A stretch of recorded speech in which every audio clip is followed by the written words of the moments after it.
Telaga Saat ini awalnya memang adalah bagian semak-semak belukar yang memang ada di kawasan puncak. Sebelum diresmikan bahwa ini Telaga Saat merupakan titik nol dari Ciliwung, tentunya ini mengacu dengan beberapa pertimbangan dan juga keilmuan daripada yang ada. Mungkin pemerintahan merujuk untuk titik nol Ciliwung ini pada tanggal 18 mulai tahun 2017 mulailah ditinjau, yang akhirnya PUPR mengadakan pengerukan dimulai dari awal tahun 2018 dan diresmikan pada tanggal 28 Oktober 2018. Karena setiap tahun kita melihat atau menyaksikan sendiri ya, seringnya terjadi banjir untuk kawasan hilir. Nah, beberapa surat keputusan dari kementerian bahwa memang hulu daripada Ciliwung ini yang harus banyak diperbaiki, hingga kita buatkan kantong-kantong air bukan hanya untuk Telaga Saat, Telaga Warna, Telaga Haliwung, tapi berbagai banyak. Akhirnya untuk mengurangi dengan kejadian 2017 adanya bah ataupun banjir bandang, ini merupakan satu bagian pemikiran mungkin yang harus ditindaklanjuti.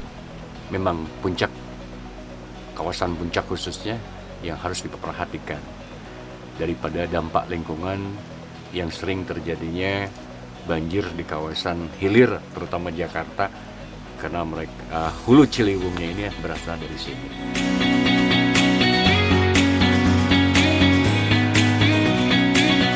Telaga Saat ini sebetulnya dikelilingi dengan beberapa gunung. Sebelah selatan adalah Gunung Megamendung, sebelah selatan sana.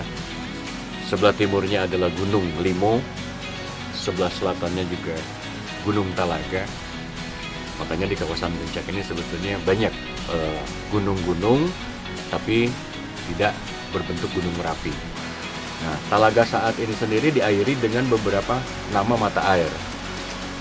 Mata air yang di sebelah selatan itu adalah mata air Gayonggong, yang di sebelah sininya mata air Cikahuripan, yang sini sebelah sananya ada mata air Cikaemasan, dan sebelah selatan ada mata air Cipamulaan.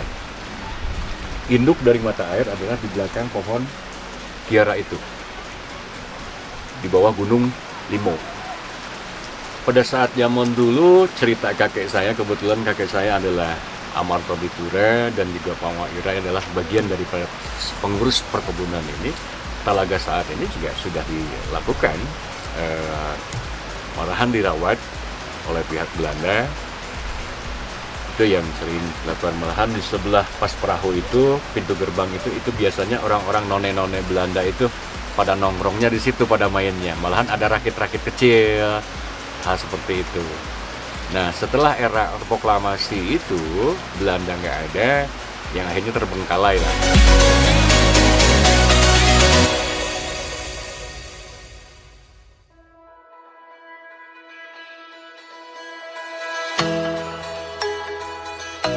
Banyak orang Jakarta dibilang Telaga Saat apa bah? Kering, nggak ada airnya.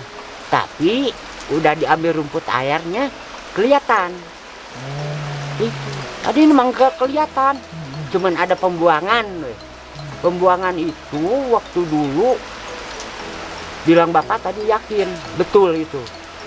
Jadi kalau hari Senin cuci muka ini gatal semua, gatal. Kalau Senin hari Kamis, karena cerita orang dulu suka ngemandian kuda di sini, buang beraknya di sini. Cerita orang dulu, tapi betul cerita bapak. Kadang-kadang waktu dulu bapak orang jalan jam 4 sampai jam 5 suka kedengeran suara kudanya di sini. Gitu. Nah, bapak segitu Telaga Saat silahkan mau dibikin para wisata, silahkan. Tapi yang kosong-kosong harus ditanam pohon. Kalau nggak ditanam pohon ini, cerita bapak nggak salah. Ini tanggul cuman segini Pak, Cibulaunya udah pada bolong, retak ini. Kalau terang Bapak dibawa kok, Bapak ke sini dilihat, udah pada bolong.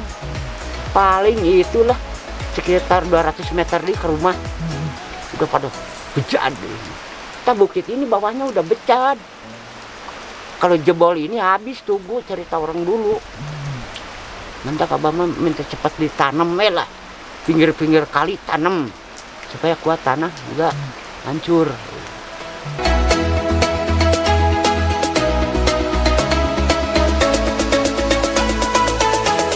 Karena ada cerita, bila mana Talaga Saat ini bedah, Kampung Tugu, ini cerita kakek saya nih, Kampung Tugu Cisarua ini akan terhantam. Bila mana Talaga Warna ini bedah, Cipanas, Ciloto itu akan habis. Itu bedah. Iya bedah. Jadi bedah itu guber, hancur, ini jebol. Jadi harapan saya walaupun sedikit penanaman itu, karena untuk merawat tanaman itu sampai tumbuh baik dan benar itu selama 3 tahun. Berikanlah setelah menanam untuk perawatan ini, baik ke masyarakat, ke kelompok tani, biayailah untuk perawatannya itu, hingga itu tumbuh. Seperti ini di Talaga Saat. Begitu penanaman udah, nggak ada biaya, udah aja. Yang akhirnya hanya masyarakat kembali yang merasa memiliki rasa tanggung jawab, akhirnya tumbuh oleh masyarakat. Kenapa? Karena masyarakat peduli. Karena dia merasa bahwa tanaman adalah punya nyawa, sama seperti kita makhluk Allah.